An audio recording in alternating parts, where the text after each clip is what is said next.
The Lives of the Saints by Father Alban Butler, November 8th, the Four Crowned Brothers, Martyrs. A.D. 304. 4 brothers in the persecution of Diocletian, employed in offices of trust and honor at Rome, were apprehended for declaring against the worship of idols, and whipped with scourges, loaded with plummets of lead, till they expired in the hands of their tormentors.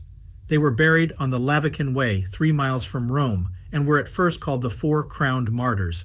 Their names were Severus, Severianus, Carpophorus, and Victorinus.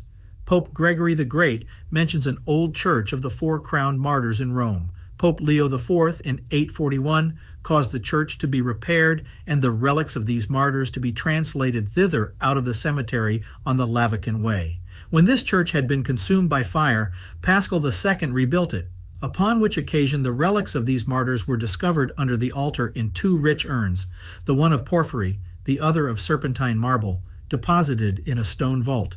The new altar was built upon the same spot, and these relics were again burned in the same situation under Paul V.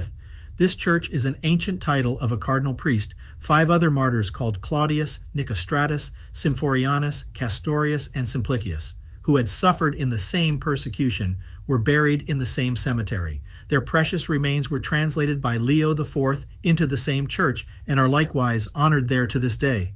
These martyrs are named in the Martyrology of Bede and others. These 5 are said to have been put to death because, being carvers by profession, they refused to make idols. The rage of tyrants, who were masters of the world, spread the faith which they vainly endeavored by fighting against heaven to extinguish.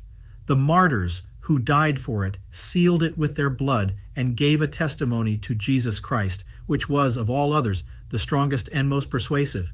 Other Christians who fled became the apostles of the countries whither they went, whence St. Augustine compares them to torches, which, if you attempt to put them out by shaking them, are kindled and flame so much the more.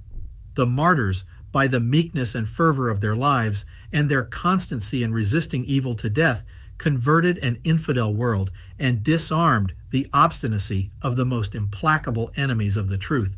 But what judgments must await those Christians who, by the scandal of their sloth and worldly spirit, dishonor their religion, blaspheme Christ, withdraw even the faithful from the practice of the gospel, and tempt a Christian world to turn infidel.